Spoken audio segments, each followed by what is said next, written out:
A la sesión. En primer lugar, daros los buenos días a todos. Gracias por vuestra participación en esta nueva sesión organizada por COC Pyme Cantabria en colaboración con el Instituto Cántabro de Seguridad y Salud en el Trabajo. Vamos a dedicar la jornada esta mañana a charlar sobre la cultura preventiva, especialmente orientada a pymes y a micropymes. En general, hablamos de prevención, hablamos de planes de prevención, hablamos de evaluaciones, hablamos de toda una serie de conceptos que damos muchas veces por conocidos, pero bueno, de vez en cuando entendemos que puede ser bueno hacer un recordatorio, hacer una revisión, no tanto desde un punto de vista más teórico, bueno, podemos acudir a manuales o a la propia legislación y repasarla, sino también queremos darle, como intentamos hacerlo con todas las sesiones, un aspecto más eminentemente práctico y sobre todo orientado a la pequeña y a la mediana empresa, que son las que a nuestro juicio suelen tener más problemas a la hora de interiorizar esa cultura preventiva. Por lo tanto, haremos un repaso, como digo, intentando que sea desde un punto de vista más práctico que teórico, a los conceptos de la organización de la prevención, los planes de prevención, la evaluación de riesgos, la planificación de la actividad preventiva, la formación y la información a los trabajadores, en fin, todos esos conceptos que manejamos habitualmente, pero que algunas veces pues, se nos olvidan o no interiorizamos correctamente. Nos acompaña Diana Martín Hernández, que es la responsable nacional de gestión preventiva y documentación del Grupo Previn. Muchas gracias, Diana, y buenos días. El Grupo Previn es un servicio de prevención ajeno de ámbito nacional que cuenta con más de 20 años de experiencia en el mercado y en la colaboración con las empresas y con más de 1.000 trabajadores a su cargo. Por lo tanto, entendemos que tiene la experiencia, la preparación y la formación suficiente para poder charlar con nosotros y asesorarnos en esta materia. Como siempre, os ruego que mantengáis los micrófonos apagados, por favor, para evitar interrupciones, sin perjuicio de que en cualquier momento, salvo que Diana diga lo contrario, podéis interrumpir y podéis preguntar y podéis establecer el diálogo que consideréis necesario para aclarar todas las dudas que puedan ir surgiendo. Sin más por mi parte, gracias, Diana, te cedo la palabra y quedamos para el coloquio posterior. Gracias. Perfecto. Buenos días. En primer lugar, como ha dicho él, soy actualmente la responsable a nivel nacional de la parte de gestión preventiva dentro de Grupo Previn. Llevo unos añitos ya en el cargo y bueno, algo de prevención sé. Mi principal objetivo un poco con esta jornada, a pesar de que cuando veáis la presentación va a parecer a lo mejor muy teórica, porque sí que hay conceptos que, bueno, tenemos que recordar y que como ha dicho Juanjo, pues me podéis interrumpir en cualquier momento, podemos incluso entrar en algún tipo de debate o cuestión de cualquier duda que os vaya surgiendo, porque al final el fin es que vosotros resolvéis vuestras dudas y lo que pueda ir surgiendo de lo que vayamos viendo. Mi principal objetivo, como comentaba hoy, son 3 cosas. Uno, no aburriros mucho, porque yo sé que el tema de la prevención puede resultar un poquito denso. De hecho, yo cuando empecé en el mundo de la prevención no me gustaba nada y al final, bueno, pues te animas y te acaba gustando. 2, que aprendamos un poquito de prevención, que aprendamos que la prevención no es un seguro, que no nos dedicamos a asegurar como si fuera el seguro del coche y como tengo contratada la prevención me olvido de todo lo que tengo que hacer en la empresa. Y por último, bueno, que de aquí saquemos pues ciertas directrices o que nos aclaren nuestras dudas de cómo trabajar o qué tenemos que hacer con toda esa documentación que muchas veces tenemos en nuestras manos y no sabemos ni siquiera para qué sirve. Entonces, nada, lo dicho, espero no aburriros mucho y comparto la presentación y comenzamos.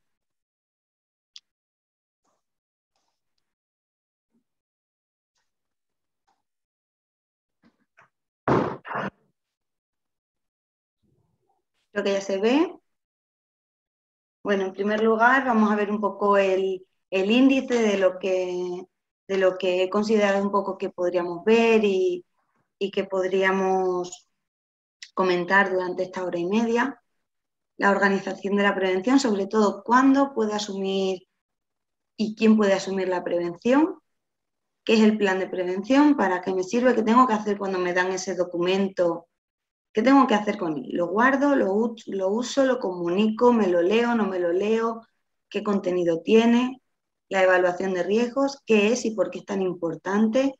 Vamos a aprender un poco a entender el documento, a entender qué es lo que nos quiere decir, para qué nos sirve y hasta dónde tiene que llegar este documento. La planificación de la actividad preventiva, casi como la herramienta más potente de la prevención.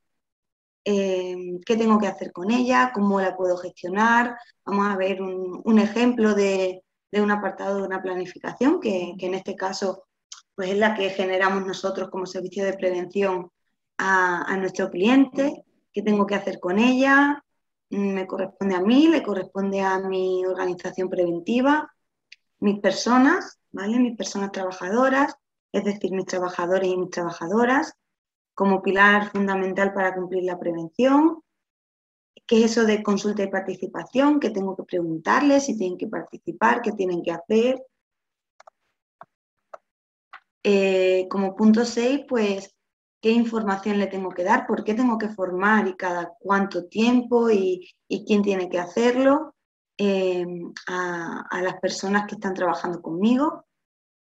¿Qué hago cuando tengo un accidente? ¿Qué es un accidente? ¿Qué es una enfermedad profesional? ¿Qué tipos de accidentes existen? ¿Cuándo sé si es accidente o no? ¿Qué tengo que hacer si una de mis personas, de las personas que trabajan conmigo, se accidenta? En el punto 8, pues la vigilancia de la salud, es decir, más conocido como el reconocimiento médico. ¿Para qué sirve? ¿Por qué se hace? ¿Por qué muchas veces nos dicen que es obligatorio? ¿Por qué otras veces nos dejan que renunciemos al mismo? ¿Qué importancia tiene y para qué es? La coordinación de actividades empresariales, vamos a tocarla simplemente un poquito, porque me ha dicho Marta que más adelante hay una jornada específica sobre coordinación de actividades empresariales. Entonces vamos a ver un poquito los 3 escenarios que nos marca la norma, cuándo tengo que hacer CAE, qué es, y que nos quitemos la idea de que es solo dar un documento o pedir un documento, que eso es casi que lo que menos importa y eso no es hacer CAE. Y por último, cómo es de importante la actuación ante emergencias en un centro de trabajo, es decir, cuándo tengo que prepararme para una emergencia, cuándo puede surgir y qué tengo que hacer y qué tengo que tener yo en mi centro de trabajo. En primer lugar, pues conocer qué es la prevención, que al final no deja de ser un conjunto de actividades o medidas que toda empresa debe implantar en su actividad y como fin último, eliminar o disminuir los riesgos derivados del trabajo de nuestro día a día. El fin último de la prevención es siempre la protección eficaz de las personas trabajadoras. Vais a ver que durante toda la presentación incidimos mucho en que la prevención se preocupa por las personas, porque al final el motor de una empresa, por muchas máquinas que tengamos, por mucho proceso industrial, si no tuviéramos a las personas, pues la empresa no existía. Entonces, tenemos que protegerlas y cuidarlas. Y al final la prevención, pues de lo que se preocupa un poco es de eso. En cuanto a la organización de la prevención, ¿qué es eso de la organización de la prevención? Es hasta qué punto puedo yo asumir la prevención de la empresa, cuándo la puedo asumir, quién tiene que hacer prevención. A día de hoy existen cuatro formas de hacer prevención. En primer lugar es asumirla de forma personal por el empresario o la empresaria, pero siempre tiene un asterisco. Cuando se dice que puedes asumirla tú, sí, pero ¿qué tengo que hacer? ¿Cuándo la puedo asumir? Pues bueno, en empresas con menos de 10 trabajadores, sean del sector que sean. 2, empresas de hasta 25 trabajadores, siempre y cuando sea un único centro de trabajo, es decir, si ya tenemos 2 centros de trabajo, no podemos asumir nosotros la prevención. Que las actividades de dichas empresas no sean consideradas de anexo 1, y me explico qué quiere decir el anexo 1. El anexo 1 nos indica que son empresas que realizan tareas de especial peligrosidad, como puede ser la construcción, un sector conocido por todos y que al final es uno de los sectores con más peligrosidad a día de hoy. Que otro de los asteriscos que nos pone para que podamos asumir nosotros la prevención y no tener que contratar con nadie es que el mismo empresario o la empresaria desarrolle su actividad profesional en el centro de trabajo, es decir, que yo no puedo tener una empresa, estar en casa y no saber qué está pasando en mi centro de trabajo, que yo tengo que sufrir un poco en mis carnes lo mismo que les pasa a las personas que tengo conmigo trabajando. Y luego que la persona que asume la prevención, que en este caso es el empresario, pues tenga capacidad correspondiente en las funciones preventivas a desarrollar, es decir, que tenga al menos un cierto nivel o nociones en prevención de riesgos laborales. Para esta ocasión, como estamos hablando de pymes y micropymes, en este caso casi todos podríamos asumir la prevención. Y el Instituto de Seguridad y Salud en el Trabajo facilita para ello un programa que se llama Prevención 10, que es muy, muy interesante, es muy sencillo de utilizar. Y bueno, pues os animo a que si utilizáis esta modalidad organizativa en cuanto a la actividad preventiva, pues que probéis, porque la verdad es que está muy bien, que es muy, muy sencillo y muy práctico y al final, pues con eso vamos a hacer un poquito de prevención dentro de la empresa, que es el fin un poco de esta charla. Por segunda modalidad es designando a unas personas que lleven a cabo la actividad preventiva, es decir, dependiendo del número de trabajadores que tengamos, pues que sea una persona o varias las que asuman la prevención, siempre y cuando sea la prevención en las modalidades de prevención técnica, no de vigilancia de la salud, ya que la vigilancia de la salud obligatoriamente tiene que ser asumida por un servicio de prevención, bien sea propio o ajeno, y tiene que ser una persona especializada en medicina del trabajo y en enfermería del trabajo. ¿Qué tienen que tener estas personas trabajadoras para que puedan asumir la prevención? Tienen que ser técnicos en prevención. Principalmente se recomienda que sean técnicos superiores en prevención de riesgos laborales, que sean número suficiente para desarrollar adecuadamente sus funciones, es decir, no puedo tener una empresa de 200 trabajadores y que una persona se ocupe de todo, porque es imposible, no llega, y que dispongan además de tiempo y medios precisos, porque para hacer prevención se necesita tiempo, pero también para hacer ciertos informes o ciertas actividades se necesitan medios materiales y algunos de ellos pues son equipos bastante costosos y normalmente esta es una de las modalidades que menos se suele utilizar, salvo que la empresa pues ponga todos estos medios o todo este tiempo disponible para que realicen la prevención. Servicio de prevención propio. Esto es obligado para las empresas que cuenten con más de 500 trabajadores, que en este caso, por la situación y el tipo de empresas con el que estamos hablando hoy, no van a ser. Empresas entre 250 o 500 trabajadores y que tengan actividades de especial peligrosidad, pues como comentaba antes, el famoso anexo 1, que en prevención se menciona muchísimo, o empresas no incluidas en los apartados anteriores, pero que la autoridad laboral, que en este caso es la Inspección de Trabajo, decida que por su tipo de peligrosidad en cuanto a la actividad que realiza, pues que tengan que asumir la prevención o que tengan mucha siniestralidad y que tengan pues que asumir.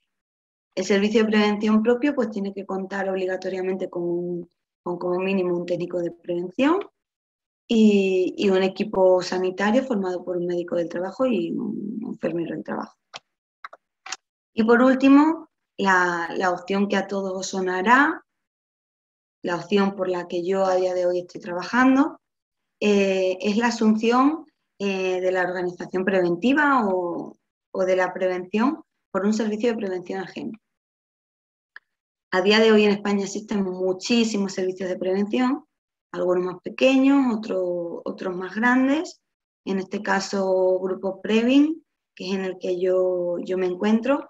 Estamos a día de hoy somos el tercer servicio de prevención a nivel de facturación más grande de España. Somos unas 1.500 personas trabajadoras a día de hoy y con intenciones de futuro de seguir creciendo.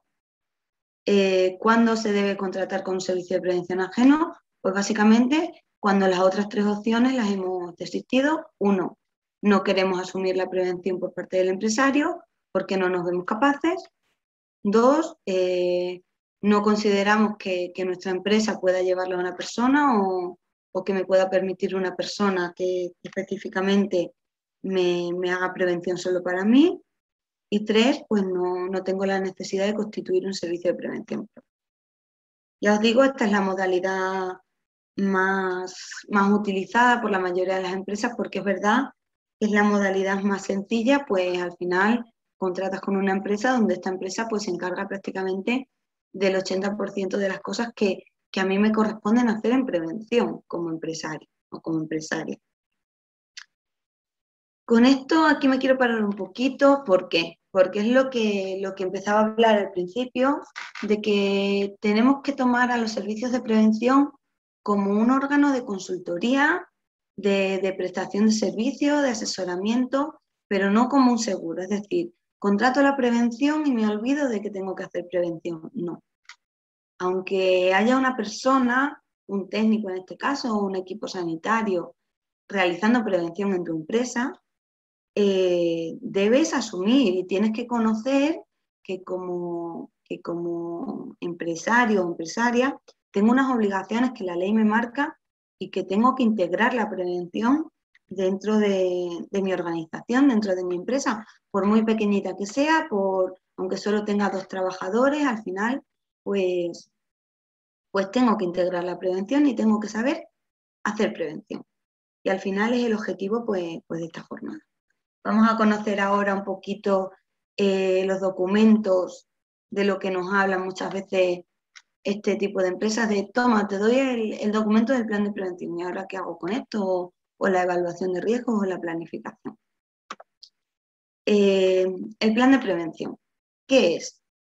¿Qué es ese documento que muchas veces nos dan y decimos, pero esto para qué sirve, pero esto yo tengo que utilizarlo, tengo que hacer algo? Pues sí, el plan de prevención no es el documento más importante quizás, pero sí es el documento que me va a servir como herramienta o como base para poder integrar la prevención dentro de mi empresa. ¿Y para qué tengo que integrar la prevención? La prevención la tengo que integrar para que no solo sea yo quien habla de prevención o quien creo en prevención, tienen que ser al final todas las personas trabajadoras que forman parte de la organización.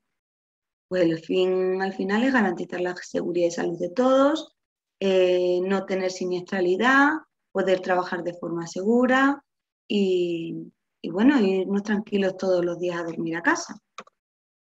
¿Cuál es el objetivo? Pues lo que estábamos comentando, poder integrar esa actividad preventiva en la estructura de la empresa desde el propio empresario hasta la última persona que tengo o incluso hasta las personas que vienen de fuera a realizar trabajos en mi centro de trabajo. Para eso sirve. ¿Qué nos establece? Nos establece unas pautas o nos da unas directrices para garantizar esa seguridad y además nos desarrolla unas acciones o unas actividades que tenemos que ir adoptando para hacer prevención.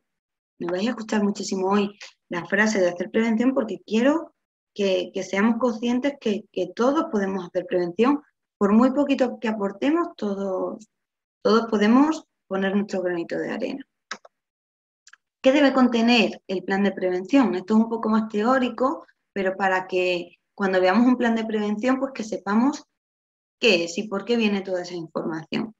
En primer lugar, la identificación de la empresa, pues el plan de prevención no es un copia-pega de un documento que le vale para todas las empresas igual. Al final es único por cada empresa. Debe contener, pues, de qué empresa es, su actividad productiva, es decir, qué hace esa empresa, cuántos centros de trabajo tengo, cuántos trabajadores tengo en cada centro de trabajo y si tengo alguna característica especial en cuanto a la prevención de riesgos laborales. Por ejemplo, yo tengo un bar donde bueno, tengo mi bar, doy alguna comida dentro del bar, pero desde que empezó todo esto del COVID, pues me he dado cuenta que el tema de repartir a domicilio se está poniendo de moda y que yo pues no me voy a quedar atrás. O que sirvo también pues a otras empresas donde hay personas trabajando y me encargan la comida y tengo que ir a otro centro de trabajo. Entonces pues yo tengo que informar de que yo no desarrollo solo la actividad en mi lugar de trabajo, sino que puedo desarrollar mi actividad, aunque sea solo ir a llevar esa bolsa de comida a otro centro de trabajo o a una casa en particular. ¿Qué cambia a cuando yo estaba solo haciendo la comida en mi bar y me limitaba a eso? Pues que ahora tengo unos riesgos aumentados porque, uno, tengo un desplazamiento obligatorio de una de mis trabajadoras o de mis trabajadores que antes no tenía. Voy a acceder a otros centros de trabajo que pueden ser más o menos peligrosos, entonces al final, pues todas esas particularidades de cada una de las empresas, pues tenemos que tenerlas en cuenta en este documento. ¿Qué más va a aparecer? La estructura organizativa de la empresa. Eso no es otra cosa que tener unas figuras clave dentro de nuestro centro de trabajo, de nuestra empresa, que se encarguen o que tengan actividades o tareas a realizar en materia de prevención.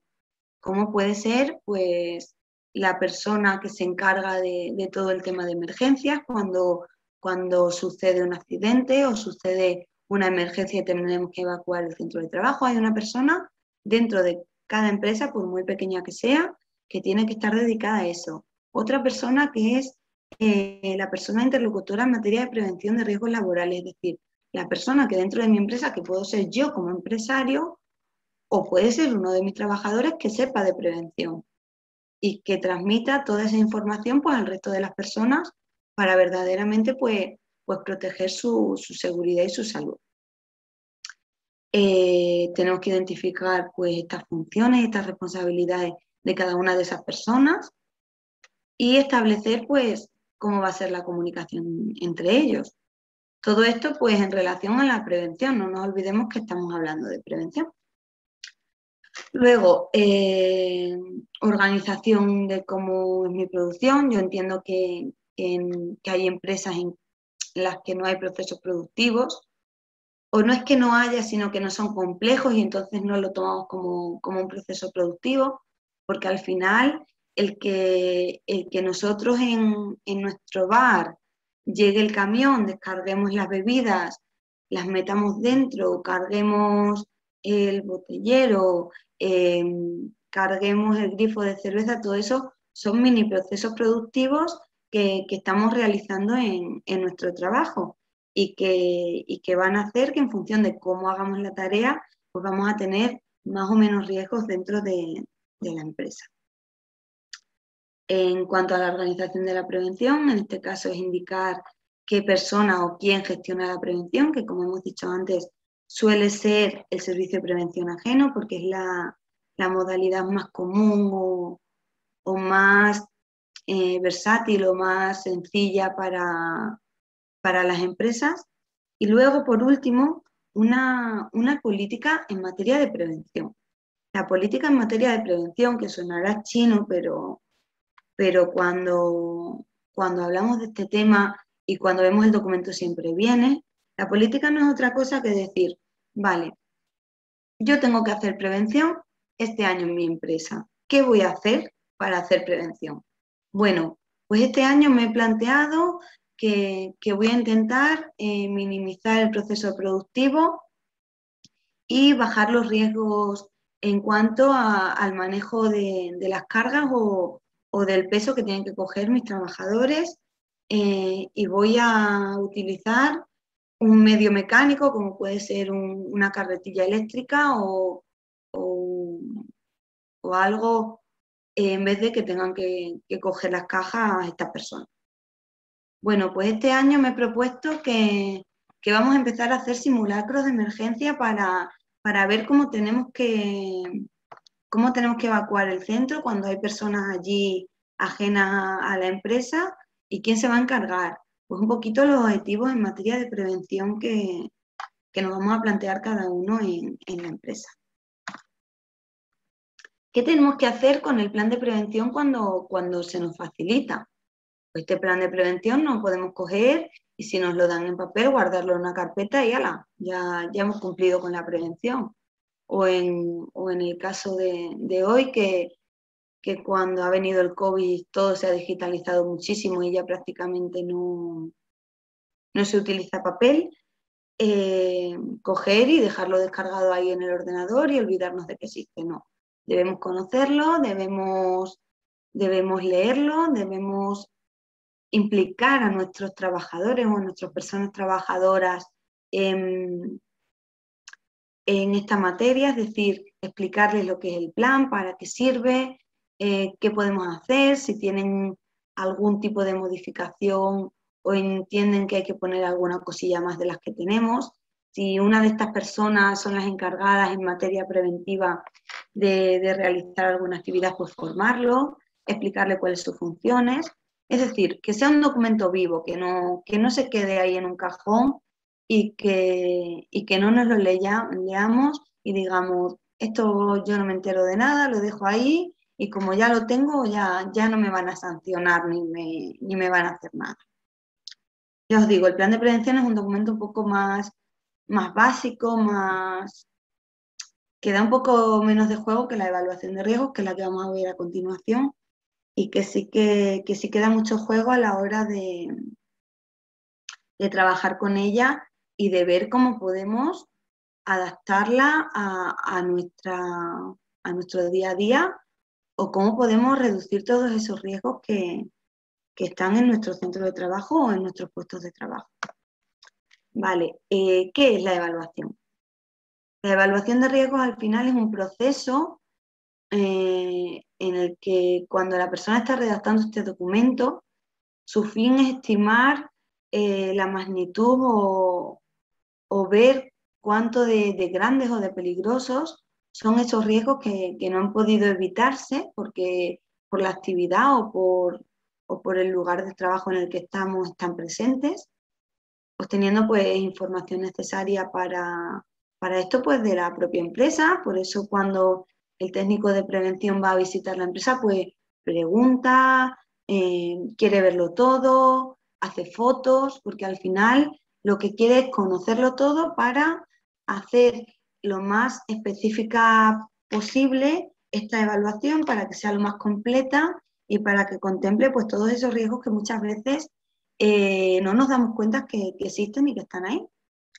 Y que tras esto, pues crear el documento de planificación de la actividad preventiva, que como al principio he dicho es uno de los documentos clave de la prevención, y ver qué medidas tenemos que adoptar para reducir ese tipo de medidas en nuestra empresa. La evaluación de riesgos al final lo que pretende es proteger a las personas trabajadoras, ver qué riesgos tienen y cómo podemos, en primer lugar, eliminar ese riesgo. Es decir, el fin de la prevención, si se pudiera, era eliminar ese riesgo en el origen, y si lo eliminas, pues ya no existe el riesgo. En segundo lugar, evitar esos riesgos que no se han podido eliminar y controlar esos riesgos que no se han podido evitar y que están ahí presentes, ¿vale?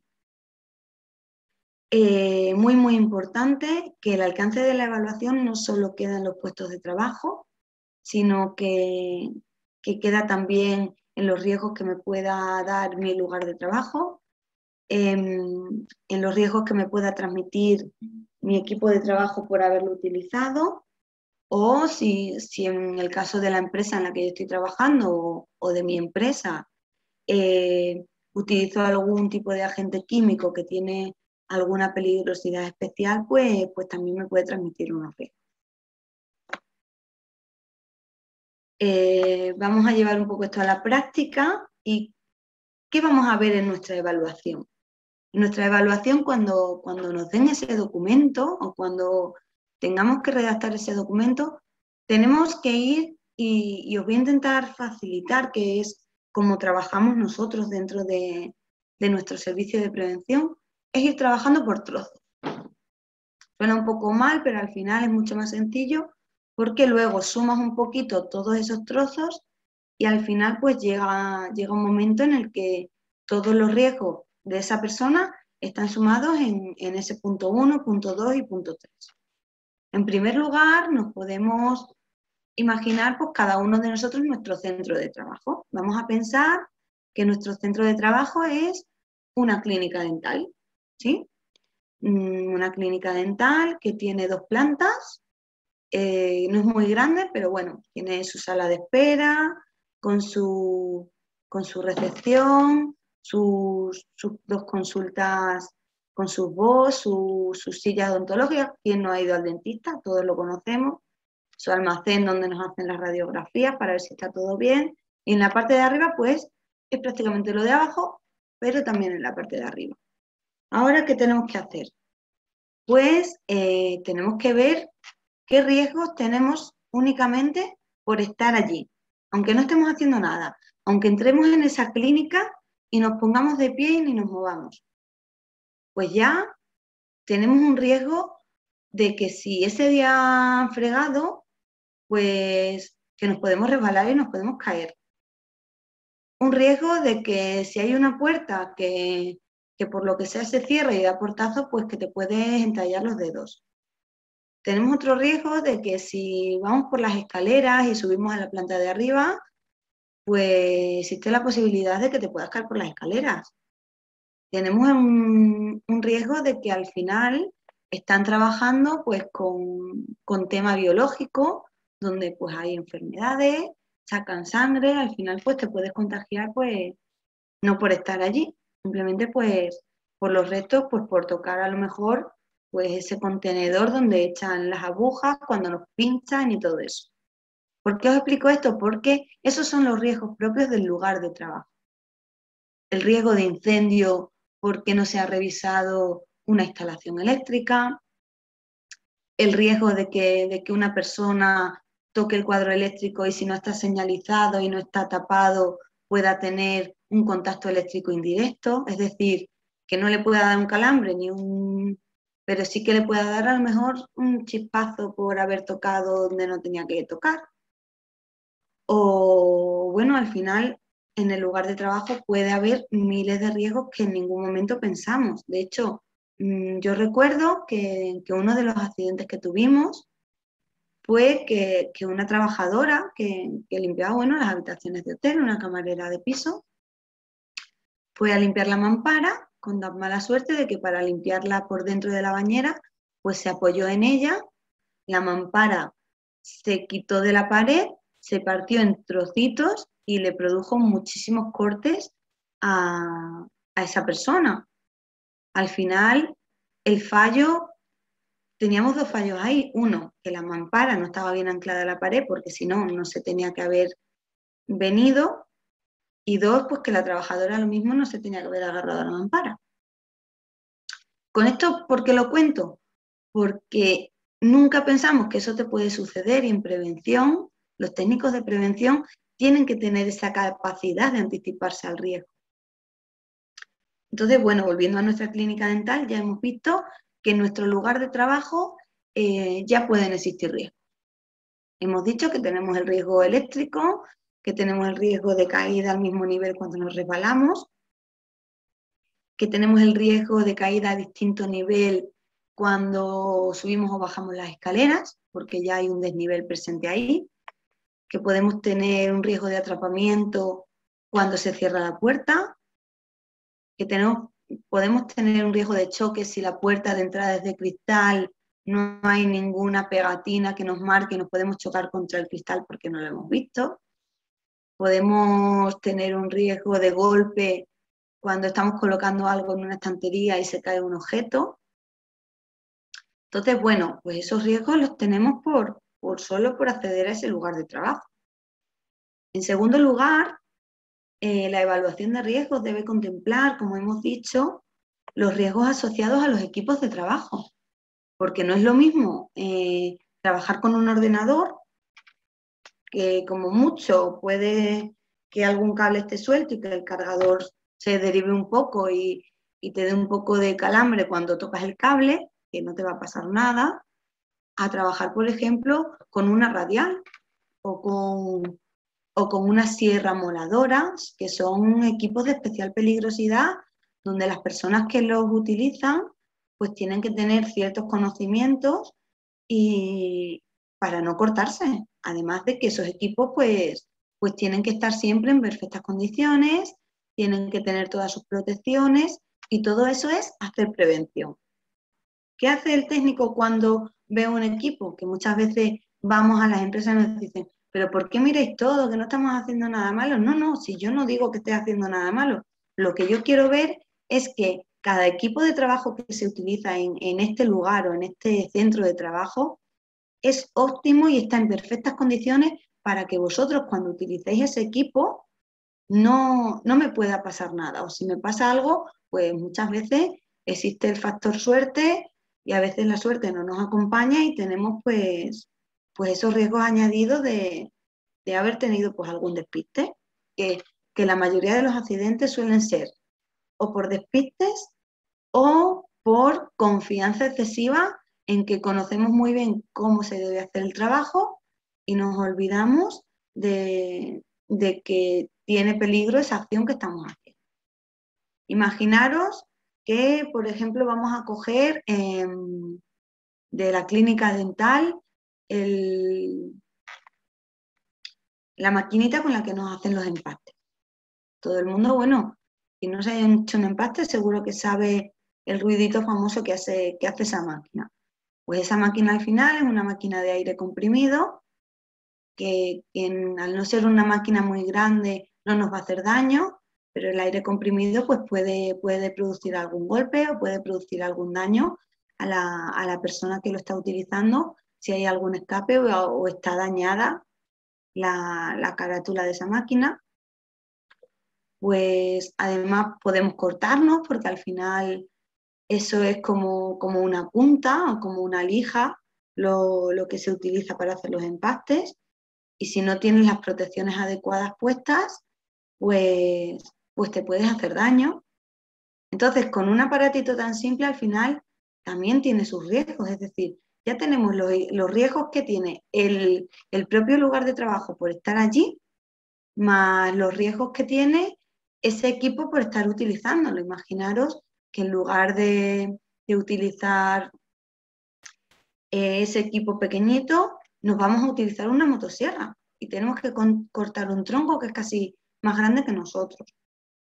Tenemos que tener mucho cuidado porque la motosierra en cualquier descuido se nos va y nos hemos quedado sin un brazo, sin una pierna o incluso la típica acción de ir a cortar un tronco que está en el suelo, sujetar el tronco con el otro pie, cortar y al final que se nos vaya la motosierra y quedarnos sin un par de dedos del pie. Yo parece que hablo muy tranquila de este tipo de acciones o de este tipo de accidentes, pero es verdad que después de estar tiempo viviendo en el mundo de la prevención, pues te das cuenta que pasan muchos accidentes y que muchos de ellos podrían haber sido evitados si conocemos bien pues todo este tipo de documentos de los que os estoy hablando. Una vez conocidos los equipos, nos vamos a ir al típico agente químico que tenemos en todos los centros de trabajo, pues la lejía. Si la lejía la uso en casa, si eso no pasa nada. Bueno, la lejía no pasa nada si la utiliza una vez en una proporción muy pequeña y de vez en cuando. En casa no nos pasa nada. Además, en casa cada uno pues utiliza lejía o lo que quiera utilizar.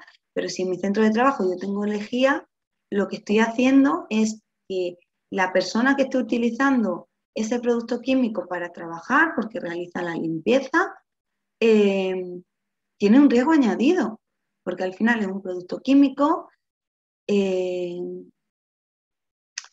despliega unos vapores, además si no se utilizan los medios de protección adecuados puede llegar a producir dermatitis o quemaduras en las manos. Entonces, pensar que después del lugar de trabajo, que ya lo habíamos visto, los riesgos de utilizar además un equipo, y ahora le sumamos que utilizamos también agentes químicos, pues ya vamos teniendo un número de riesgos bastante elevado. Y solo hemos pensado en unas clínica dental pequeñita, hemos hablado de un par de equipos, estamos hablando de un único agente químico. Pero ya llevamos unos cuantos, pues todo eso es lo que se refleja en la evaluación. Ahora, por último, nos vamos a ir a pensar al puesto de trabajo, porque el puesto de trabajo tiene sus propios riesgos, aunque no lo pensemos, porque derivado de esas tareas que hace cada puesto de trabajo, pues se derivan también unos riesgos que son principalmente conocidos como riesgos ergonómicos o psicosociales. Los riesgos ergonómicos son aquellos que son asociados a los daños corporales o las lesiones corporales que puede tener una persona al trabajar. Los daños psicológicos al final son daños mentales derivados del trabajo. Luego los daños de seguridad, pues son estos daños o estos riesgos que es los primeros que os he explicado, el riesgo eléctrico, el de corte, el de tropiezo, el de que te caiga, que todos esos los vemos todos. Y luego pues los riesgos de higiene, que parece que higiene solo estamos pensando en estar muy limpios, higiene tiene mucha más trayectoria en la prevención de riesgos laborales, que en este caso es el riesgo químico de haber utilizado un agente. Pues bueno, nos vamos a un puesto de trabajo de la clínica dental, por ejemplo, y pensamos en la persona que está en recepción. Las tareas de la persona que está en recepción, pues normalmente es coger el teléfono, atender a clientes y poco más. Y en algunos casos, pues realiza tareas de limpieza y en otros no. Vamos a poner en este caso que esta persona, pues sí que realiza una tarea de limpieza. Esta persona, pues, tiene un riesgo ergonómico principalmente porque se pasa prácticamente todo el día sentado o sentada, menos el ratito que está realizando la limpieza. Entonces ya tiene un daño ergonómico por estar todo el día en la misma postura. Y si además lo que le hemos dado ha sido un taburete donde prácticamente no puede apoyar la espalda, o pues estamos haciéndole un daño a esa persona que posiblemente en un futuro tenga que ir a un fisio o tenga que ir a un médico por daños en la espalda. Luego, además, esta persona cuando realiza la limpieza, pues tiene que coger el cubo, subirlo al lavabo, llenarlo de agua, bajarlo y al final vamos a poner que son 10 kilos. Pues son 10 kilos que tiene que levantar o movilizar. Está realizando una manipulación de una carga que normalmente pues la podríamos evitar a lo mejor pues poniendo una manguera en el grifo y ya no tienes que levantar ese cubo de agua. Y además si ese cubo tuviera ruedas, pues ya no tiene esa manipulación de carga. Al final tiene riesgos asociados. ¿Y los psicosociales? ¿Puede tener? Pues claro que puede tener. Que llegue la típica persona allí, que esté descontenta con el servicio, que se ponga a darle voces, que discuta, que la trate mal. Eso es un riesgo psicosocial, porque al final esa persona está sufriendo un daño por esas palabras que le está diciendo cuando esa persona dice, es que yo estoy haciendo mi trabajo, es que yo no puedo decirte mucho más. Entonces, si ahora cogemos a esa persona de recepción que está sentada en recepción y tiene todos esos riesgos que hemos visto, que solo tiene por su actividad. Además le sumamos el agente químico que utiliza para la limpieza, le sumamos todos esos riesgos. Le sumamos también el riesgo de los equipos que utiliza y además le sumamos los riesgos del lugar de trabajo porque ella está allí trabajando y se puede mover por allí. Pues al final pensar que de una cosa muy sencillita hemos sacado un listado de riesgos enorme. Pues todo esto que os he contado en 10 minutos es lo que sale en vuestra evaluación. en la evaluación que bien hacéis vosotros o bien elabora vuestro servicio de prevención ajeno, esa información que yo os acabo de contar es la que viene. Viene una serie de riesgos asociados a un lugar, a un equipo, a un agente o a las propias tareas del puesto. Viene una condición peligrosa, que es la situación peligrosa que se puede dar, es decir, subir las escaleras, esa es una acción peligrosa. No es que sea muy peligrosa, pero que puede conllevar un peligro si te caes por las escaleras. Y por último, vienen unas medidas preventivas que ¿qué van a hacer? Pues van a hacer que controlemos ese riesgo, que evitamos o que nos digan cómo tenemos que hacer esa acción para hacerlo de forma segura. Es decir, cuando estamos utilizando la lejía, vamos a ponernos guantes. Cuando estamos llenando el cubo de agua, utiliza una manguera. Cuando estás subiendo las escaleras, si están mojadas, no las subas. O no las subas con tacones. O si las subes con tacones, agárrate a la barandilla. O que las escaleras tengan una banda antideslizante para que no te puedas caer. O que cuando esté fregado el centro de trabajo, pues que esté la señal de que está fregado para que tengas cuidado. Todo eso son medidas preventivas que al final están ahí para controlar esos riesgos y que podamos realizar el trabajo con total seguridad. En eso consiste la evaluación de riesgo. Ahora, ¿cuándo debe revisarse esta evaluación que os he contado? 1, cuando cambien las condiciones de trabajo. Imaginaros que ahora pues esta clínica dental decide que antes trabajaban solo por la mañana y ahora por la mañana y por la tarde. Pues eso es aumentar la jornada, horario por turnos, horario partido, pues todo eso aumenta el riesgo de cansancio o de conciliación trabajo-familia de las personas. Cuando cambien las características de las personas, pues imaginaros que la persona que está en recepción o alguien de la clínica, pues se queda embarazada, cambia su estado de salud. No es que sea algo malo, pero cambia y ya no puede hacer las mismas cosas que a lo mejor hacía antes, porque lo mismo ya, eso de utilizar la lejía todos los días, pues ya no la debes utilizar. Cuando se detecten daños en la salud de la persona trabajadora, es decir, cuando haya pasado un accidente, una persona que se haya resbalado porque su estaba fregado y se haya caído y se haya roto una pierna o un brazo, pues hay que revisar esa evaluación porque lo mismo había algo que no estaba bien contemplado y por eso ha sucedido el accidente. O cuando haya indicios de que todas esas medidas preventivas que vienen recogidas en la evaluación que hemos estado diciendo no son suficientes y sigue habiendo siniestralidad y accidentes en la empresa. Entonces, pues hay que darle una vuelta al documento otra vez para ver qué pasa y por qué no funciona. ¿Sí? Vale, ¿qué hay que hacer con la evaluación de riesgo? Con la evaluación de riesgo, al igual que yo os lo he contado a vosotros, pues hay que contárselo a nuestras personas trabajadoras. Es decir, hay que transmitir ese documento, bien por partes, o bien pues reunir a todos o irnos sentando con cada uno y explicarle que por su puesto de trabajo y por los equipos y por el centro de trabajo donde realiza sus tareas, pues tiene esos riesgos y tiene que ser conocedor o conocedora de dichos riesgos. ¿Sí? Vale. Pues pasamos a la planificación de la actividad preventiva. ¿Qué es la planificación? Es un documento muy, muy importante. Es un documento, al igual que la evaluación, un documento vivo que se tiene que revisar prácticamente a diario, si no a diario semanalmente o cada 2 semanas, donde se identifican aquellas actuaciones preventivas que tenemos que realizar para eliminar los riesgos, controlarlos o intentar pues reducirlos en nuestra empresa.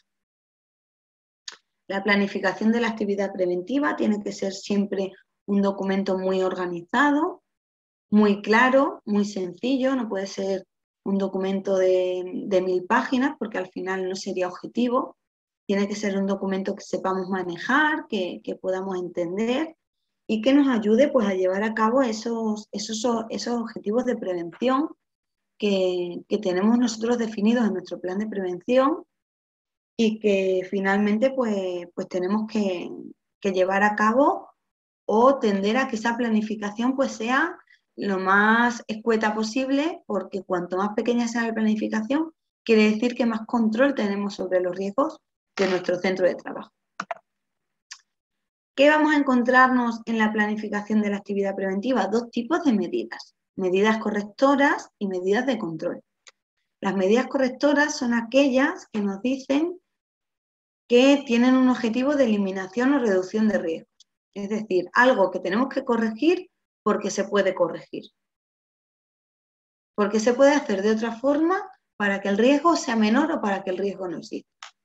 El ejemplo que hemos dicho de coger el cubo, subirlo al lavabo y llenarlo a utilizar la manguera. El primer objetivo era eliminar la manipulación de la carga de coger el cubo y subirlo en la parte de arriba y luego bajar y con el peso y todo eso. Y entonces la medida preventiva era pues colocar una manguera y así esa persona pues no tiene que manipular peso. Pues cuando hemos cumplido y hemos puesto esa manguera, esa medida correctora que teníamos que hacer ya ha desaparecido. Entonces estamos reduciendo los riesgos que existen en nuestra empresa.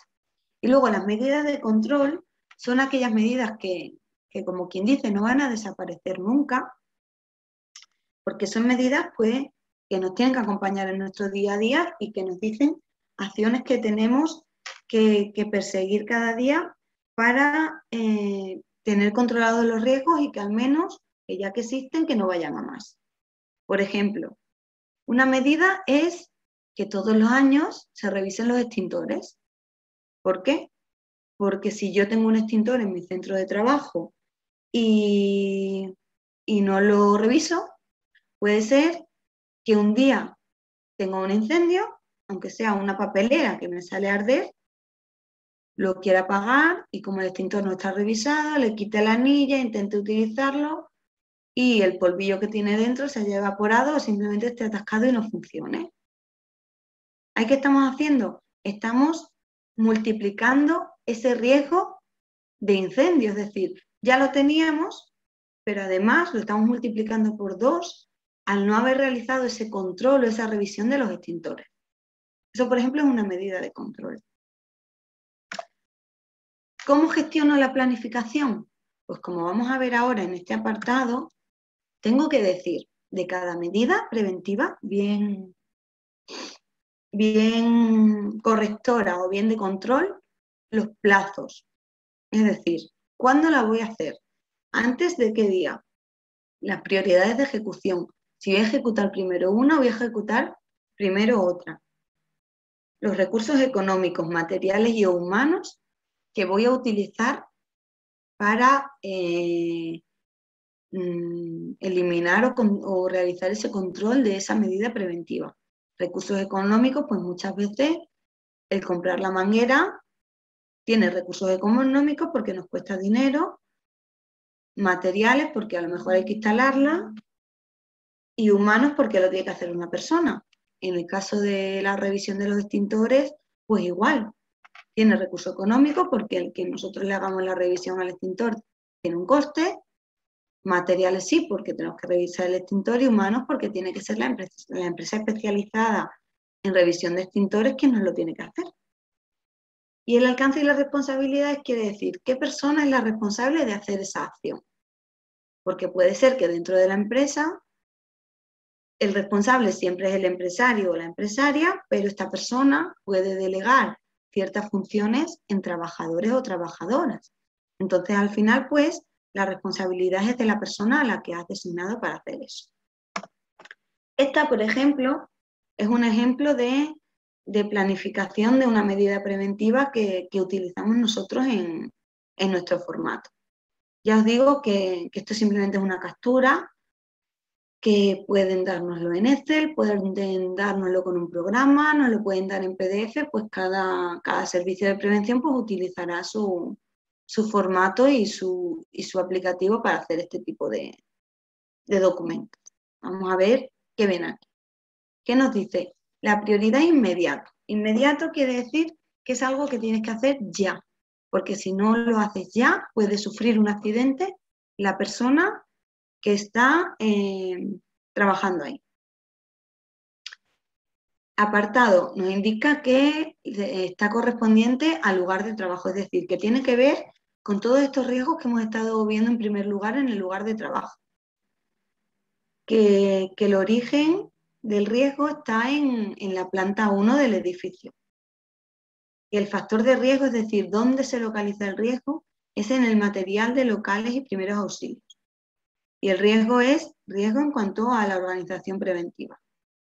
La condición peligrosa, es decir, la acción peligrosa que nos está haciendo que tengamos que llevar a cabo una medida preventiva, es que hay ausencia o deficiencia en el material de primeros auxilios, es decir, el botiquín.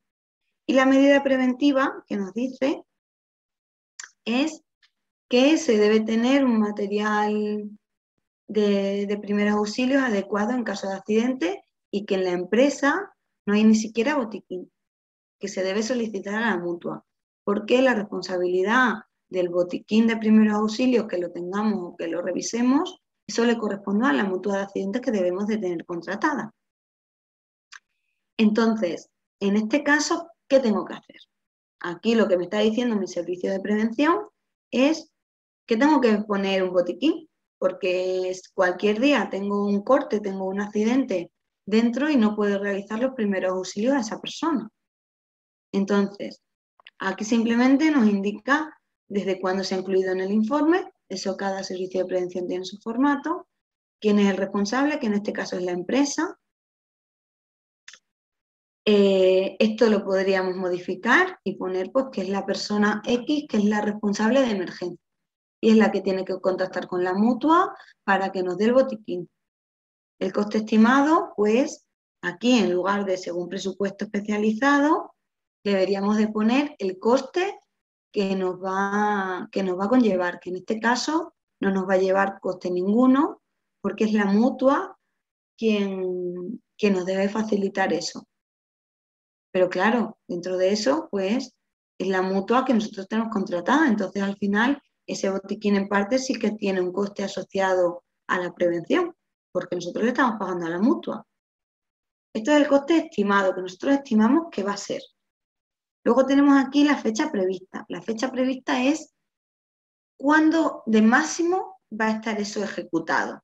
Es decir, dentro de un mes, hoy estamos a 16 de septiembre, pues voy a poner de fecha prevista antes del 30 de septiembre. Es decir, que yo hoy llamo a la mutua y antes del 30 tiene que estar el botiquín aquí. Una vez que hayamos rellenado todo eso, ya lo hemos hecho, y esta persona contacta con la mutua, le pide el botiquín, le dice que cuánto cuesta, tal, bueno, todo eso, y ya llega el botiquín. Llega el botiquín el día 20 de septiembre. Entonces, en fecha de ejecución, tenemos que indicar que la fecha de ejecución es el 20 de septiembre, aunque nosotros hayamos previsto que es para el 30, pero es mejor que la fecha de ejecución sea anterior o a que sea posterior, porque es decir, si es anterior estamos cumpliendo con lo que habíamos dicho que íbamos a hacer antes del 30. El coste real, si nos ha costado algo, y comprobación por la empresa, firmado y fechado, indicando que hemos completado esa planificación. Pues, igual que lo hemos hecho con esta medida, tendríamos que hacerlo con todas las medidas que vienen en la planificación, definiendo quién es el responsable o la persona responsable de la ejecución de esa medida. ¿Cuánto estimamos que sea el coste de eso? ¿Cuándo está previsto hacerlo? Eso como mínimo. Y luego ya, cuando lo hayamos hecho, pues rellenar el coste real, la fecha de ejecución y firmar como que está ejecutado. Y eso sería el hacer prevención en la empresa, rellenar la planificación y ser consciente de las deficiencias que existen en nuestro centro de trabajo y las acciones que tenemos que hacer. ¿Sí? Entonces, bueno, hasta aquí un poco la parte más documental, que es la parte de los documentos principales que nos van a facilitar o que vamos a tener que conocer. Y ahora vamos a pasar un poquito pues a hablar de nuestras personas. ¿Sí? Yo sí, Como hemos dicho, ¿sí? Sí, Diana, mira, hablando un poquito como estabas diciendo, ¿no? Que la planificación preventiva al final es uno de los documentos más importantes, ¿no? Porque ahí estás, bueno, pues en una tabla dejando reflejado quiénes son los responsables, las acciones a llevar a cabo, el tiempo y demás. También la importancia de que sea conocida pues, por la dirección de la empresa, ¿no? A veces que no se quede esa planificación cumplimentada única y exclusivamente por ese trabajador con las funciones preventivas, sino que sea que se lo traslade y que sea conocedora por la dirección, ¿no? Porque, como bien dices, muchas veces esa planificación requiere un coste económico y ese coste económico, evidentemente, tiene que ser llevado a cabo y aprobado por la propia dirección de la empresa, ¿no? En función, pues a veces estableciendo un plan de necesidades o como ellos lo consideren. Y sí es importante eso, para que también forma parte de la integración de la prevención en la empresa, como hemos dicho un poquito, ¿no? Desde la propia dirección, y que conozca cuáles son las medidas que hay que llevar a cabo. Es decir, si tú al final a lo mejor en una empresa pues tienes una zona con riesgo de caída en altura a lo mejor de 3 metros y necesitas una protección con una barandilla y no, al final no se pone esa barandilla y pues ocurre algún accidente, pues finalmente la dirección tenía que haber conocido ese resultado de esa evaluación para establecer esas medidas económicas dando prioridad, ¿no? Claro, claro, sí. Sí, yo cuando estaba refiriéndome a que lo tenía que rellenar, quien tiene la obligación de rellenar esto no es una persona de la empresa, es la propia dirección de la empresa. Otra cosa es que como responsable ponga a un trabajador o a una trabajadora porque es la encargada el interlocutor, sí, ¿no? Eso. ¿Vale? Pero es la propia dirección la que tiene la obligación de rellenar esto porque tiene que ser conocedor o conocedora de las deficiencias existentes en la empresa. En sus instalaciones, para establecer esas medidas y llevarlas a cabo, ¿no? Sí. Que sí, que en todo momento se está hablando pues eso del empresario, pero que muchas veces nos encontramos que al final eso se queda ahí en una tabla que a veces cumplimenta pues un técnico y la tenemos rellena, pero es que no hemos llevado a cabo. Nos planificamos hacer unas acciones preventivas en un año y se van quedando ahí, y que sí que es importante que la traslademos y que sea conocedora la dirección de la empresa de lo que ahí estamos, lo que ahí se establece, ¿no? Para llevarse a cabo. Y que al final lo que habíamos hablado, que esto tiene que ser un documento vivo, que no podemos rellenarlo y meterlo en un cajón, que tenemos que estar revisándolo, pues bueno, lo mismo todos los días no, porque a lo mejor es imposible, porque tenemos que hacer también otro tipo de trabajo, pero una vez a la semana o una vez cada 2 semanas decir, hoy vamos a ver qué nos queda por hacer o vamos a ver qué teníamos que haber hecho y a lo mejor no hemos acabado o se nos ha pasado la fecha. Todo eso, este documento tiene que ir cambiando. Y cuando hayamos ejecutado cualquier medida preventiva, si la modalidad que tenemos es servicio de prevención ajeno, lo tenemos que comunicar al servicio de prevención ajeno. Si es servicio de prevención propio, normalmente quien va a hacer estas gestiones es el servicio de prevención propio. Pero en el caso de tener a una entidad contratada para esto, tenemos que informarle porque que nosotros hayamos ejecutado esto implica que hay que hacer una modificación en la evaluación porque ese riesgo que teníamos contemplado ya no existe. O a lo mejor ha pasado de una estimación de moderado, que era un riesgo bastante alto, a un riesgo tolerable o prácticamente trivial que no existe el riesgo y está ya controlado. ¿Sí? Vale, pues muchas gracias, Marta. Sí, como estábamos totalmente de acuerdo en que yo considero que la planificación es uno de los documentos vivos y importante, ¿no? Y que, bueno, pues que a veces el interlocutor igual se lo queda a él y eso, ¿no? Que sea conocedor de la dirección de la empresa, de toda esa planificación y resultado de la evaluación de riesgos, ¿no? Que al final forma parte de la integración de la prevención en las organizaciones. Pues sí. Voy a ir ahora un poquito más rápido porque... Sí, así todo, si alguno de los presentes quieren ir dejando ya en el chat alguna de las consultas que queramos que al final, el último cuarto de hora, nos puedan ir realizando, también lo pueden ir dejando. Esto lo voy a ir pasando un poquito rápido porque todos lo conocemos. Es simplemente pues las personas trabajadoras que al final son nuestro principal objetivo a proteger dentro de la prevención. Tenemos que conocer que existen unas personas especialmente sensibles, que son personas que por características personales, estado biológico, pues son sensibles a ciertos riesgos del trabajo o esos riesgos pueden ser mayores porque esas personas es las que están ocupando el puesto. Estas personas son personas con discapacidad o diversidad funcional, mejor dicho, que por lo que sea, por el tipo de característica biológica que presentan, no pueden desarrollar ciertas acciones. Una trabajadora embarazada o en periodo de lactancia, que habrá ciertos aspectos que no puede ejecutar por su estado, o los menores de edad, porque cuando tenemos a una persona que es menor de edad en nuestro centro de trabajo, tenemos que tener mucho cuidado porque, según nos dice la norma, el menor de edad no puede hacer las mismas tareas que cualquier persona, dado que es un menor y que al final no está capacitado para, o no tiene todavía esa capacidad de decisión que podemos tener las personas adultas.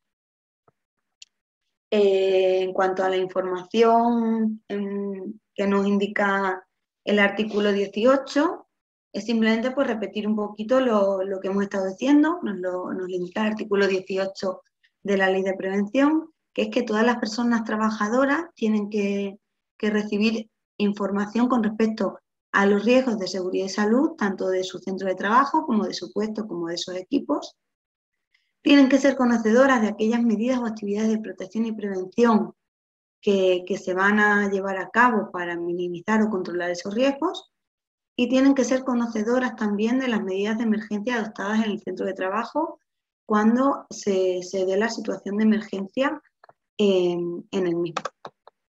Además, esta información, si da la casualidad de que somos una empresa con más de 50 trabajadores y ya tenemos representación legal de los trabajadores, tiene que ser el propio empresario quien informe al representante de los trabajadores, y este o esta será quien directamente informe a las personas trabajadoras sobre toda esta información, estos 3 puntos A, B y C que hemos mencionado antes. Y por último, también se tiene que informar a las personas trabajadoras de los riesgos específicos que conlleva su puesto de trabajo por las tareas propias que realizan, y tienen que ser informadas también de los posibles cambios que puede sufrir su puesto de trabajo y los riesgos asociados o las medidas de protección y prevención que se van a utilizar, como por ejemplo los equipos de protección individual que tienen que usar y todo eso. Se la pasamos, vale. En cuanto a la formación en prevención de riesgos laborales, simplemente la ley nos dice que todas las personas trabajadoras tienen que estar formadas en materia de prevención de riesgos laborales. Esa formación tiene que ser teórica y práctica en materia preventiva, uno al momento de la contratación y luego cuando sufra algún cambio en la función, algún cambio en los equipos de trabajo, en las tecnologías o en el proceso productivo. ¿Qué quiero decir con esto? Que hay que formar a las personas en materia de prevención. Sí, es importante la formación, importantísima. De hecho, tenemos visto que cuando una persona está formada en materia de prevención de riesgos laborales, la siniestralidad en esa empresa suele disminuir muchísimo. Entonces, muy, muy importante la formación en prevención de riesgos laborales. ¿Hay que formar a las personas en prevención todos los años? Pues lo mismo no. Porque como nos dice el propio artículo, únicamente hay que volver a formar a esas personas cuando existen cambios. Eso de que una plataforma de coordinación de actividades empresariales me diga, no, es que esta formación pone fecha de 2019 y estamos en 2021. Bueno, pero si yo hago lo mismo que hacía hace 2 años y no ha cambiado nada, pues lo mismo sí que vale. Entonces hay ciertos conceptos que tendemos a confundir. ¿Que hay que hacer un reciclaje en materia de prevención? Sí que hay que hacerlo porque es buenísimo y la prevención, al igual que todo, va evolucionando y se va actualizando, entonces sí que es bueno que cada X tiempo, aunque sea el mismo curso, vayamos avisando a nuestras personas trabajadoras de que tienen que volver para realizar otra vez el curso por si hay alguna actualización o alguna cosa pues que les interese, porque lo mismo antes se hacían las cosas de una forma y era más peligroso y ahora hemos descubierto que se puede hacer de otra y eliminamos riesgos. La siniestralidad, simplemente conocer pues, que es un incidente laboral, que es un accidente de trabajo. La diferencia entre accidente e incidente es que ambos se producen en en el medio laboral, que no son queridos ni deseados por nadie, obviamente, pero que el incidente normalmente suelen ser daños materiales y el accidente de trabajo suele venir derivado por una lesión corporal de un trabajador. La enfermedad profesional, en cambio, es un daño que sufre la persona trabajadora a causa de su trabajo, pero que puede que no sea por un accidente, puede ser pues lo que yo os decía antes, que si utilizamos todos los días la lejía y no nos ponemos guantes, pues al final lo que nos va a producir esa lejía es una dermatitis atópica en las manos, donde vamos a tener las manos quemadas y eso va a ser una enfermedad. ¿Cuándo es enfermedad profesional y cuándo es enfermedad común? Lo primero, es enfermedad profesional cuando la misma se ha producido con carácter laboral y además está recogida en el cuadro de enfermedades profesionales. Enfermedad común pues puede ser para muchas personas es el COVID, el famoso COVID. Hay veces que para los sanitarios, porque su trabajo sí que es enfermedad profesional, pero por ejemplo para mí, que yo soy responsable de gestión preventiva, para mí el COVID es una enfermedad común porque lo puedo coger en el trabajo o lo puedo coger fuera de él. Tipos de accidentes de trabajo que tenemos que conocer, que muchas veces son desconocidos, pues el accidente in itinere, que es el accidente que puedo yo sufrir por ir y volver al trabajo, si se consideraría accidente laboral, accidente que pueda sufrir una persona que desarrolla cualquier cargo sindical realizando dichas funciones, accidentes que puedan suceder cuando, no siendo una tarea habitual, ha sido la propia empresa quien ha dado las órdenes de que se haga ese trabajo. Es decir, yo nunca me subo a unas escaleras para cambiar una bombilla, pero si a mí mi responsable me dice, Diana, que se ha fundido la bombilla y tienes que cambiarla, no es mi tarea habitual, pero como me lo han indicado lo hago y haciéndolo me caigo de la escalera y me hago un daño en la pierna, por ejemplo, sería un accidente laboral, porque aunque no es mi tarea, me la han ordenado que la tengo que hacer. Los acaecidos en actos de salvamento, es decir, pues que estemos en nuestro lugar de trabajo, alguien se desmaye y nosotros por causa de eso lo intentemos reanimar y nos pase cualquier cosa, o en un incendio y nos hagamos un poco los valientes y saquemos a un compañero y al final pues nos pase algo a nosotros. Si no, por ejemplo, los bomberos y todo eso no sería accidente laboral porque es su trabajo. Las enfermedades profesionales que no se han incluido en el cuadro anterior, pero que son consideradas del trabajo, ¿vale? Las enfermedades como consecuencia de un accidente, es decir, hemos tenido un accidente y al final deriva en una enfermedad. Pues eso también se considera accidente laboral, o las complicaciones de que haya tenido un accidente, esa herida se infecte y al final se me alargue la baja, sigue siendo baja laboral.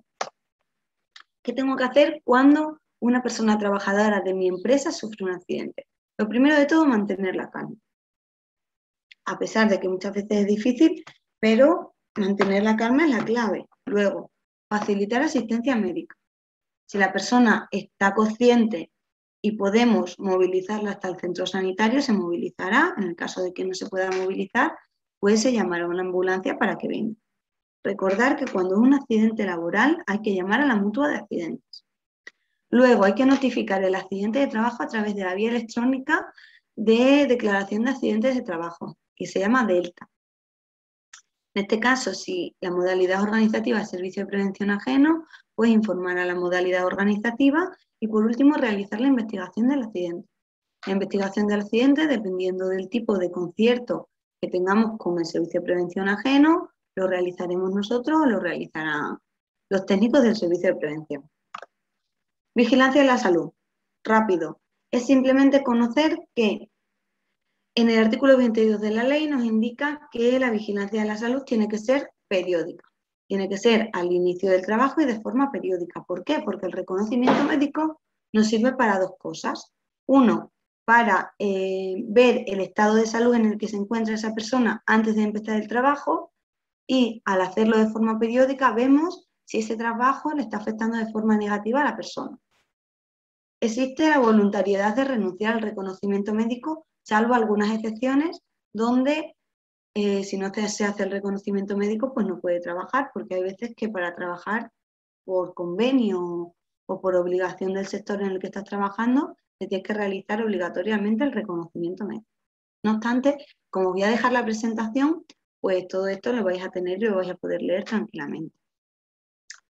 La no realización de reconocimientos médicos o de no ofertarlos a las personas, a nuestros trabajadores, es una falta grave y no cabe decir que tenemos que tener siempre el deber de confidencialidad y no ir diciendo por ahí, pues este no es apto o mira, este le han puesto unas restricciones porque tiene mal la pierna. Siempre el deber de confidencialidad tiene que estar presente y el de protección de datos. ¿Qué tipos de actitud médica podemos tener? Apto, apto con restricciones y no apto. Apto es que eres apto tranquilamente para realizar el trabajo, lo puedes realizar con normalidad. Apto con restricciones es que el resultado de las pruebas médicas indica que puedo realizar ese trabajo, pero con ciertas restricciones. Y no apto es que no soy apto para realizar ese trabajo. Coordinación de actividades empresariales.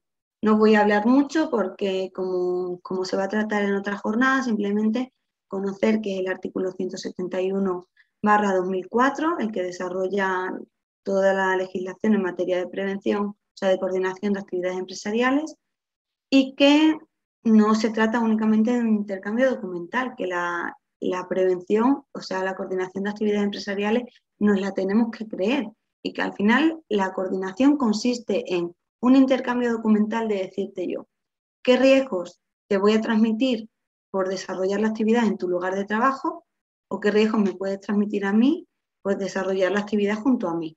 ¿Vale? Voy a pasar un poquito esto rápido. Y por último vamos a hablar de las medidas de emergencia, que son aquellas medidas que tenemos que implantar en todos los centros de trabajo para saber cómo debemos actuar en caso de emergencia ante situaciones imprevisibles, excepcionales o extraordinarias, como pueden ser incendios, explosiones, derrumbamientos o causas similares. ¿Vale?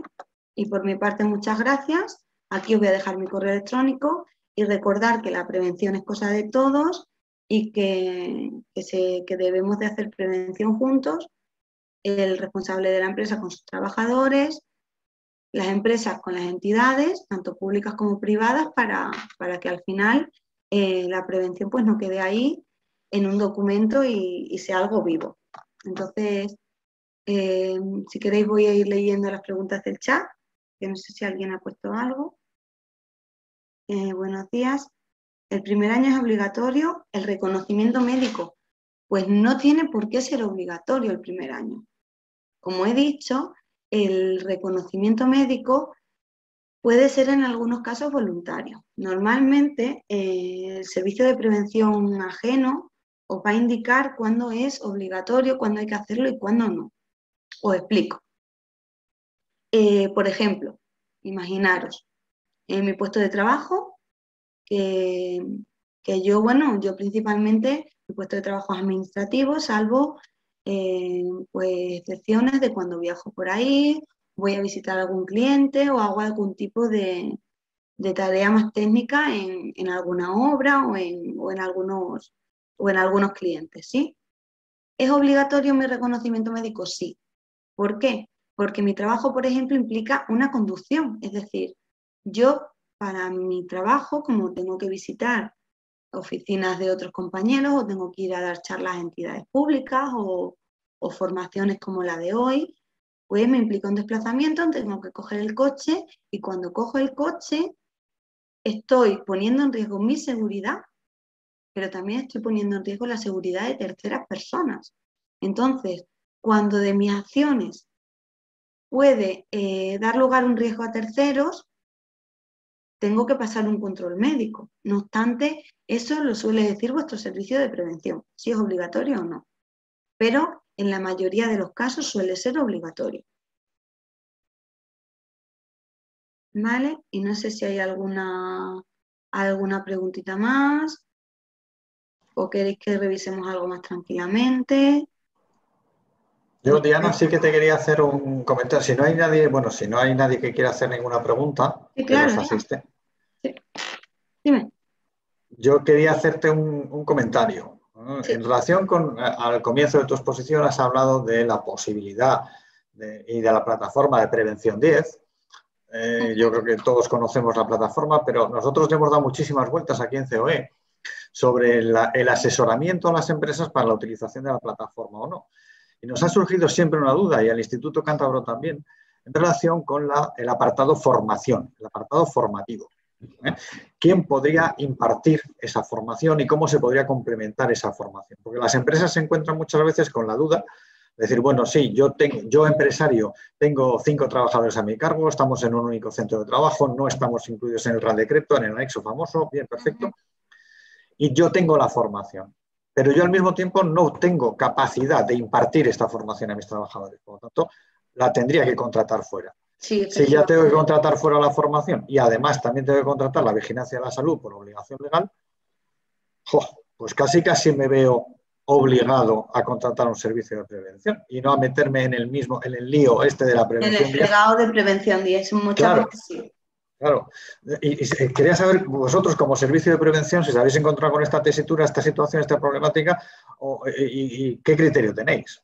Sí, nosotros, a ver, lo que te dice la ley en cuanto a la prevención es que tiene que ser una persona con la titulación habilitante para impartir formación en materia de prevención, que tiene que ser conocedora, normalmente tiene que ser un técnico, te recomiendan que sea a nivel intermedio o nivel superior. El nivel básico lo quedan un poco a veces ahí como entre comillas, diciendo que lo tienes pero que todavía no eres técnico. Entonces, nosotros tenemos muchos clientes que vienen, o sea, que nos pagan por los cursos de prevención, vienen a hacerlos y muchas veces hablan nuestros propios comerciales, nuestros compañeros también. A ver, somos una empresa que nos dedicamos a ello, pero muchas veces les sale más barato. Porque tú piensas que tengo 5 trabajadores y que por cada reconocimiento médico, que yo ese tema no lo sé porque es la parte de mis compañeros de vigilancia en la salud, cuesta 50 euros, pues por 5 son 250, más la formación, que son a lo mejor 100 euros por trabajador, pues ya me voy a los 600 euros. Y a lo mejor contratar la prevención y que yo te haga prevención durante un año y te quedes por muchos años conmigo, pues a lo mejor te cuesta 300. Entonces te sale más barato. Entonces claro, al final, sí, la conclusión a la que llegamos es que la plataforma Prevención 10 se ha quedado ahí casi como en terreno de nadie, ¿no? Sí, es un poco completa. Ya digo que también es que esa modalidad organizativa puedo decir que es prácticamente la menos utilizada porque no te da juego, porque uno, no puedes hacer vigilancia en la salud, porque no tienes una persona que te pueda hacer la vigilancia, y 2, yo puedo asumir la prevención, pero hay ciertos aspectos que me dice la norma que tienen que ser profesionales habilitados. Claro. Salvo que el propio responsable de la empresa se habilite como técnico de prevención de riesgos laborales e imparta la formación, pero lo mismo se le sale caro porque tiene que hacer un máster o tiene que hacer... Claro, esa sería la situación excepcional, el que ya lo es de por sí de carrera y que luego lo aprovecha para su organización. Pero si no, dile tú a un taller de 5 trabajadores con el jefe que se ponga el jefe a hacer un curso, un máster en prevención de riesgos laborales. Pues te va a decir que prefiero contratarlo con alguien y me olvido. Evidentemente. Sí. Y luego una segunda consulta que ya es un caso práctico, que yo tuve ocasión de vivir en su momento, ¿no? Has hablado también de la planificación de actividad preventiva, ¿sí? Bajando las escaleras. Las escaleras es algo, estamos acostumbrados, absolutamente habituados a bajar y subir escaleras. Es más, nos recomiendan que no usemos el ascensor y que subamos y bajemos escaleras para hacer ejercicio y por aquello del COVID, todas estas cosas.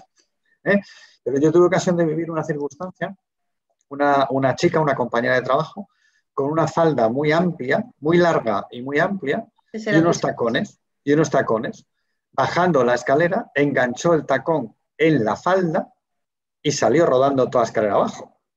Entonces dices, ¿hasta qué punto situaciones de este estilo deberían incardinarse en esa planificación de la actividad preventiva, en esa evaluación de riesgos? Y cómo, y aquí entramos en el terreno pantanoso, ¿cómo recomiendas a unas personas un determinado tipo de vestimenta para evitar accidentes de este estilo? No, al final no puedes. Pero es lo que he dicho yo antes cuando he estado explicando un poco lo de las escaleras, que muchas veces entra a formar parte el factor suerte. Porque, Sí, pero cuando, perdona, el factor suerte completamente de acuerdo, pero cuando hay un accidente y terminamos en el juzgado, ahí no hay suerte que valga. Ahí hay un tío vestido de negro que te va a sentenciar. Sí, lo único que bueno, también a ver qué ha pasado, que es que puedes tener mala suerte, puedes caerte por las escaleras y que no te pase nada, y puedes caerte por las escaleras, que te des un mal golpe y te quedes ahí. Y quedarte en silla de ruedas, evidentemente. Sí, perfectamente. Entonces, claro, pues ahí sería hacer la investigación y derivado de esa investigación ver cuál es la causa, porque lo mismo, si la causa ha sido la vestimenta, pues lo mismo la empresa no tiene esa responsabilidad. Para eso está también la investigación del accidente. De hecho, cuando nosotros nos corresponde hacer las investigaciones de accidentes de nuestros clientes, que ojalá no las tuviéramos que hacer porque no pasasen, pero por lástima nos toca, pues muchas veces es verdad que ha sido una mala praxis o culpa del trabajador, y la empresa al final, pues los pobres es que no pueden hacer nada con respecto a eso, porque salvo que le digan por la vestimenta, pero es que luego, si tú le dices que no lleve tacones y que no lleve falda, lo mismo te dice que le estás cohibiendo y tienes un riesgo psicosocial y tienes afectando a su intimidad y demás, sí, efectivamente, claro. Por eso te digo, por eso te lo comento en público, porque me parece un tema, bueno, que lo viví yo en primera persona, y vimos que esta compañera se caía al cabello, bueno, pues se dio un golpe fuerte, no fue grave el tema, pero se dio un golpe fuerte, ¿eh?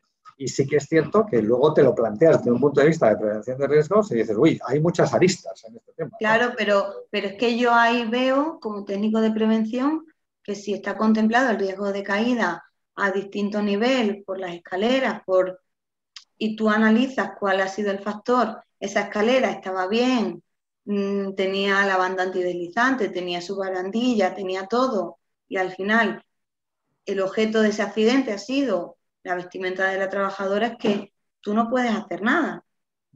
En ese caso, claro, llega un momento, hombre, como este, me imagino que tú tendrás mucha más experiencia que yo. Bueno, yo soy la primera, y yo hace 2 años tuve un accidente de trabajo en la oficina, y fue porque me tropecé y estuve 2 meses y medio de baja por un esguince grave. Fue un tropiezo, el más tonto, que cuando vas por la calle se te tuerce un poco el pie y te caes. Pues yo estuve 2 meses y medio de baja, y fue accidente laboral, y fue un simple tropiezo porque es que no había nada. Pero claro, tú dices, pues en esa investigación de accidente al final, pues ¿qué fue? Pues un tropiezo del trabajador. ¿Con qué? ¿Había alguna deficiencia en el centro de trabajo? No. ¿La trabajadora estaba en mal estado, alguna cosa? No, simplemente pues fue un tropiezo que te puede... ¿Y eso estaba contemplado en la evaluación? Sí, porque se contempla el riesgo de que tú te puedas tropezar, porque es que al final cualquiera lo puede hacer, no siendo un terreno inestable, porque era la oficina. Pero es verdad que hay veces que hay accidentes, a lo mejor siento la palabra, pero son tan absurdos que tú dices, ¿cómo ha podido pasar esto? Entonces, sí, bueno, la verdad es que en esas tesituras y cuando el resultado muchas veces no es leve, sino que es grave o incluso mortal, a veces dices, es que lo más tonto ha tenido la peor finalidad o la peor consecuencia, y es como, es que ahí no puedo hacer nada. Eso es lo que te iba a comentar. Al final, dices, si las consecuencias de accidentes son leves y efectivamente, bueno, pues 2 meses de baja, que ya está bien, pero bueno, que una situación leve, vale, pero cuando la situación ya es grave, ya interviene inspección de trabajo, ya tal, ya puedes tener tú los papeles bien hechos, todos los papeles que has comentado, ya pueden estar bien hechos, que como el tema acaba en inspección de trabajo, acaba en juzgado, no sé yo si te va a librar de un recargo a alguien, ¿sabes? Sí, muchas veces... Ya digo, pero que ahí es que tú no puedes hacer nada, es que hay veces que por mucho que quieras prever, ya os digo, el caso que he contado de lo de la mampara de la limpieza, es que es una mala praxis también, que a lo mejor la mampara no estaba lo bastante sujeta, pero tampoco te tenías que sujetar ahí para limpiar. Entonces lo mismo... Sí, pero bueno, ahí ya es el matiz, como dices tú, de una mala praxis, evidentemente, es decir, un exceso de confianza por parte del trabajador y tal. Bueno, ahí evidentemente ya entramos a jugar en otro terreno de juego. Pero en este ejemplo, ya te digo, en este ejemplo y en tantos otros, hay situaciones en las que el empresario está casi vendido. Claro, sí, totalmente. Y muchas veces la prevención, yo que trabajo para clientes y al final nuestro cliente, por mucho que nosotros queramos proteger a los trabajadores, es nuestro cliente y es que nos paga y muchas veces te da pena porque tú dices, es que no puede hacer más, no puede hacer más y al final una empresa pequeña por un accidente de este tipo pues tiene un recargo tal y al final la empresa acaba cerrando porque no puede asumir ese tipo de costes y se va la empresa al carajo. Entonces es verdad que muchas veces dices, pero es que no puedes hacer nada más, es que yo no te puedo hacer nada. Y sí que ahí te quedas pues, con un poco de rabia de decir, es que la prevención muchas veces nos desprotege en ciertos aspectos, pero bueno, que eso son excepciones y no nos tenemos que quedar con la excepción, No, está claro, quedar con está la claro. norma. Así Muy que bien. nada, por mi parte muchas gracias por contar con nosotros, es un placer. En este caso le diré a Álvaro que muchas gracias por contactar con vosotros y vosotros con él, que ha sido un placer, que cualquier cosa que necesitéis, asesoramiento, cualquier tipo de charla, estamos disponibles, cualquiera de los responsables de las diferentes especialidades. Y nada, que os pasaré, le enviaré a Marta la presentación y tengo también algunos documentos que tengo por ahí oficiales que a lo mejor sí que les ayudan a este tipo de empresas a lo mejor a entender un poquito mejor la gestión de la prevención y nada. Perfecto, pues nada No más. sé, sí, no sé si hay alguien Sí, más no, que quiera hacer alguna pregunta directamente de los asistentes. No sé. Bueno. ¿Vale? pues no parece.